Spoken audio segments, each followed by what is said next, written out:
Welcome back to another episode of Deeper Than Sports. I am your host, Big E. I got my boy CB with me, and we just want to cover yesterday's championship weekend. We want to start with the Baltimore Ravens against the Kansas City Chiefs. Give me your breakdown, CB, man. Before you start, bro, I told you Patrick Mahomes is going to have to have a good game, and he had that game to put Lamar out, bro. What you He got had for that me? game, bro. When I look at it, the whole breakdown was okay. I look at both teams, right? I felt like Kansas City came into this game feeling like the underdog, but not really showing it and displaying it, but also having the feeling of we've been here before. Yeah. Right? This is not our first rodeo, right? And then I felt like the Ravens in the whole felt the pressure because everybody said, hey, they going to Super Bowl, Super Bowl, Super Bowl. And you know, when you start to press, bro, you start to make errors. They made some mistakes in that game, like personal fouls, jumping off sides. Lamar was very uncomfortable in the pocket. He was like, I want to say frantic, but he wasn't himself. I think Todd Monken, I think he felt pressure in the sense of, man, we down 17-7 and they forgot about the run game. He was in shotgun a lot instead of being under center. So that took away with the run game and the play action because most shotgun is, you kind of pretty much telling the defense what they was in. And I felt Kansas City controlled the whole game, especially the first half. They came out firing, and Lamar was very inaccurate. He didn't play well. I felt like he should have used his legs more on some of them passing plays. Like he kind of felt like he had to outthrow Mahomes. Outdo that. Y'all two different quarterbacks, bro. Yeah. You know what I mean? There was a lot of running lanes at times for him to run and then take advantage of it. And guess what? How poorly they played offensively, he still had a shot either win though. Like that's what I'm saying. It's like we can say all that, they still had a chance. You know what I mean? The young dog, what's my man name number 4? Rasheed Rice. No, for the Oh, you talking Ravens. about Zay Flowers? Yeah, Zay Flowers. You know what I mean? And you knew they was pressing because he got a taunting penalty. You know what I mean? And he got the pass and going across the middle, press, man. I got to score right here, man. We behind. And bam, and that wasn't a bad play. It was just like I just felt the Ravens was pressing. I seen some uncharacteristic things defensively too. Like I said earlier. So yeah, it was an interesting game. I think it shocked everybody. That the Chiefs won. I definitely thought the Ravens were going to win that game, like a lot of other people. But man, it was crazy. So I want to tear down a couple of things you said, man. I want to speak to Lamar. I think Lamar didn't play to his strengths yesterday. No, he didn't. For whatever reason, man, like when the pocket was breaking down, instead of taking a chance to break it down and look for running lanes like you mentioned, he wouldn't do that, man. He would kind of hang in there and then make a bad play or either, you know what I'm saying? Especially when there's a lot of traffic around there, get sacked and, people swatting at the ball. So protecting the ball is number one. He was uncharacteristic with that. The turnovers, like, come on, Lamar. Yeah. When the tight end threw his hand up, bro, like just because he throw a hand up, he ain't Randy Moss. He ain't open. You know what I'm saying? Exactly. You can see what he can't see. So like, put him in position where he can win, and so y'all can win exactly. So man, like Lamar kind of lost me, man, with how he played the game and some of the things he was doing. It was like he was trying to prove people wrong. Like, man, I can win from the pocket. Yeah, I can do this from here.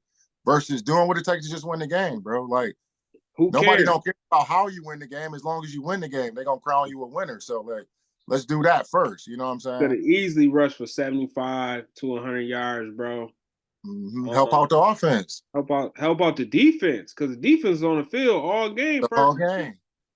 You know what I mean? And the defense did their thing, man. They ain't scored the second half. Like, how else y'all want to, like, they ain't scored, bro? the offensive coordinator as well, though. Like, get Lamar involved in the running game. Yeah, Like, let's call some of that quarterback stuff. and I was We kept him fresh all season. I thought that was what we was leading this bro. up Like for. I was disappointed in Monkey because he did a lot. He did a great job. He been doing a great job this whole time, man. It wasn't creative at all, E. You know what I mean? It wasn't creative at all. And like I said, I think he felt pressure too. Yeah. So it showed. It showed, bro. Yeah. Now let's speak to compound that. Spagnuolo did a hell of a job, bro. All right. We've been talking about the double A gap and how line everybody up at the line of He ain't scrimmage. did none of that shit. Bro, he was sending guys, or they was coming from everywhere. Like, But it wasn't like line up 7 though. no, not this week. Bro, you know he lined up and he showed like 40 something different looks, bro, in the game. Bro. They was going over. I was watching it 3-3-5, 4-2-5, 3-2. You know what I mean? 3-2-6. Just so many different looks. But then I look and I'm like, dang, look at them running lanes though. Mm-hmm. You don't want to run exactly. You don't want to run the ball. Yeah, Lamar, for whatever reason, like I said, Lamar had to kind of put the cap on this. Lamar tried to beat the Chiefs from the pocket, which is not exactly one of his strong suits at times. You know what I'm saying? Especially in the playoffs. Like, he could have just did what it take to win the football game. Mm-hmm. All right, let's switch over to the NFC, man. Like, the Lions and the San Francisco 49ers, man. The Lions suffered a heartbreaking loss to San Fran after being up 24-7 in the first half. It was heartbreaking, man. You know, my analogy on the game, bro, my prediction was like, it was all based on Debo, right? So if Debo played, I had them 49ers winning by like 3 points. And if he didn't play, I had the Lions winning by 3 points. Okay. So he played. And the first half, I'm like, ooh, the Lions is moving the ball. They doing whatever they want to do. Effortlessly. Man. Effortlessly, bro. It's like practice, a good practice. They go up 24-7. So I'm telling the wife, bro, I'm like, babe, like, Lions score one more time, have a couple decent drives. I said, this game over with. Lions going to the Super Bowl, bro. Yeah. And I think I jinxed them, E.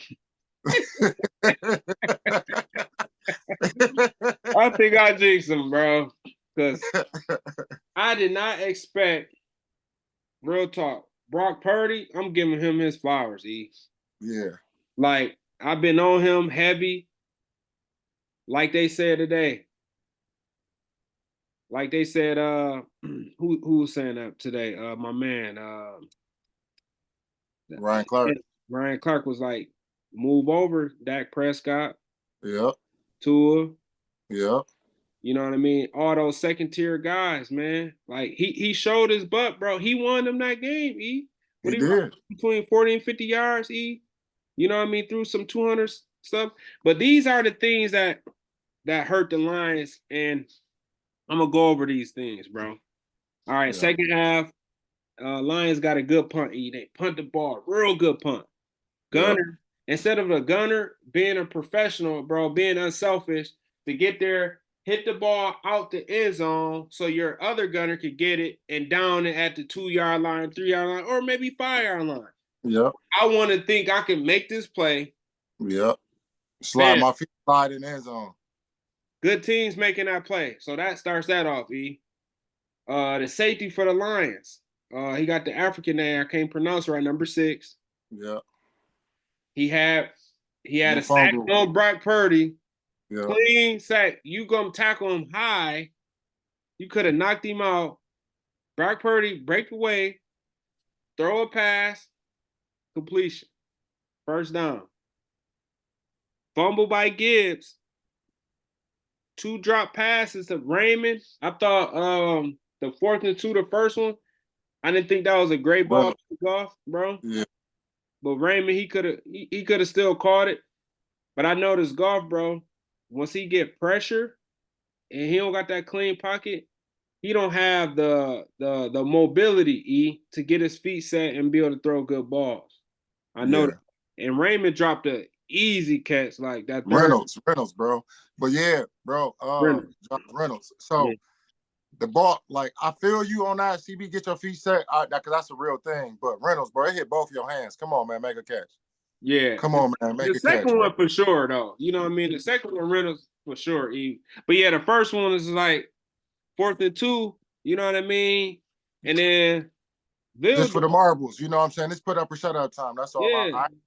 I get it. It was a hard catch. I get it. But when you got both your hands on, like, people make those catches. That's all I'm Oh saying. yeah. And then Vildor, you know, the Yeah. tip, hit him in the face mask. Like, huh? Gather yourself, bro. And the Cause that's crazy part hard. He was about it running though, backwards. bro. Yeah, Yeah, they picked him up. He was a free agent off the streets, bro. And yeah, I thought he been playing decent. He been playing yeah. better than That's Sutton. a hell of a moment, bro, to be off the streets, man, to be in the NFC Championship game right there. It is. Exactly. With Brandon Ayuk coming at you. He been playing better than Sutton, bro. Yeah. Like, even though he give up some catches, he be right there though, making a tackle. Mm-hmm. Like, he is right there, bro. I thought he played better than that. And then, you know, the 4th down, twice no conversion, but you know, that's what Coach Campbell been doing all year. So we Yeah. can't go against what he's been doing. That's what they've been doing, bro. You know what I Yeah. mean? After the first one, I would have kicked the second one, just because of the score, right? They was down by 3. So Yeah. I think it was between 3 to 5 minutes left in the 4th. So I'm thinking like, okay, we go 3. Now it's tied up. We got a little momentum. Yeah. Everybody feeling confident. You know what I mean? But instead, you don't go for it. So, bam, they score. Now you down 2 scores with 3 minutes left. Yeah. It's over, bro. Yeah, you got to get that field goal. That, like you said right there, the second 4th down, you gotta kick right there. That's how I feel about it, and get those points. But also, man, like, the 49ers did a good job, man. They just kept pressure on the Lions. Like, they just totally flipped the game in the third quarter.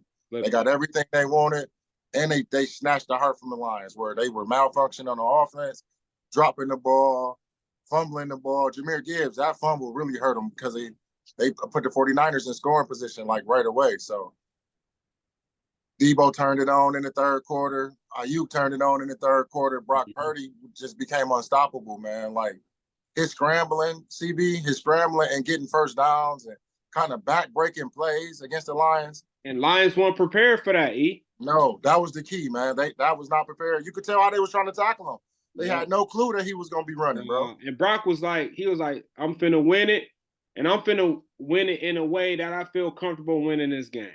Right? Yeah. It wasn't like the first half, first read, second read, third read. No, it was he didn't force it, bro. He didn't. Yeah, it was first read, they open. Okay, I'm running. I'm out. And he got some good speed too. Yeah, he do. He got some good speed, man. So I'm happy for him. I'm a believer, bro. Like, he could get it done. He could get the job done. If he play like that, they got a shot of winning the Super Bowl, bro. But he can't play. He can't play like, they can't come back and beat the Kansas City Chiefs like that, bro. They're not gonna beat Kansas City, bro. 24-7. You're not gonna beat them. No, down 17, you won't be able to come back. Not Mahomes. That's the difference, bro. Not Mahomes and Kelsey. That's not gonna happen. You know what I mean? But yeah, bro. I thought it was a good game, man. It's definitely heartbreaking for the Lions though, but it was all good, man. It was definitely good. Yeah, I also want to highlight Kyle Shanahan, man. I think he came out and called a hell of a second half. CB, they came out, was aggressive, foot on the gas. They had sped up the tempo of the offense. Like, got Debo involved right away, back to back, get him the ball, get it in his hands, let him make some plays, take the shot to Ayuk. You know what I'm saying? Like, they had they put on the show, man. So, like, and defensively too, though, I thought they did well making some adjustments. Did a good job. Yeah. Yeah, because, they started to go some man-to-man, They started showing some man, because he was going a lot of zones first half. Then they mixed it up. And that 4th-and-2, they disguised, man. They showed man, but they dropped in zone. Yeah. They ran some mesh. The mesh concept crossing patterns. And it was on, and it kind of killed the Lions on that, because they was predicting like, yeah, this is finna be man, it's 4th-and-2, and it was on. So yeah, he did a good job, man. Coach Wilks did a good job with that. You know what I mean? So he did too. Now, before we get out of here, man, the Lions are probably, or more than likely, going to lose the offensive coordinator, Ben Johnson. Do you see that being an issue going into next season? And then how do you see him translating to a head coach with the offense that he runs? his offense is solid, bro. He gotta have some content. He gotta have some components though, right? I think he does a great job of playing to his strengths. He's a good play caller. I think he can do well with the game management, but he gotta have some pieces. I don't see a lot of personality out of him. He kind of just the same little, he just like that monotone look on the sideline. But he's a good play caller. I love how he play call all year round. He did a great job, man. I hope he go to a solid team.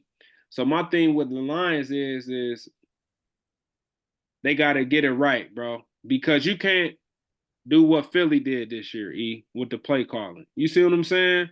So it got to Yep. be the next guy in line, right? And that's the tough part about the NFL because the picture changes so much, right?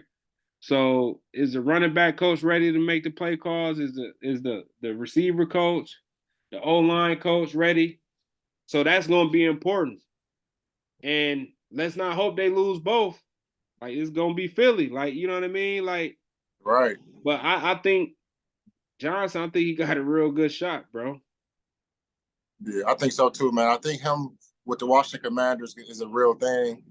They have, I think, the second overall pick, so they can get a franchise quarterback, so he can have to kind of start his franchise with the guy he wants to kind of run, you know what I mean, the way they want to run it. So I'm interested to see. Like you said, I want to know who he was on the headset talking to somebody besides Jared Goff. Who is that guy? Who's the next guy up, man? Yeah. Hopefully that they continue on with what the success they had these past couple seasons, man. Yeah. Yeah. Well, I ain't gonna take no more of your time, CB, man. This has been another episode of Deeper Than Sports. Thank you guys for joining us. Till next time, peace. But before we gotta get out of here, we want to ask that everybody like, subscribe, Yes. and hit that bell notification so you get notified anytime we drop new content. Until next time, peace. Peace.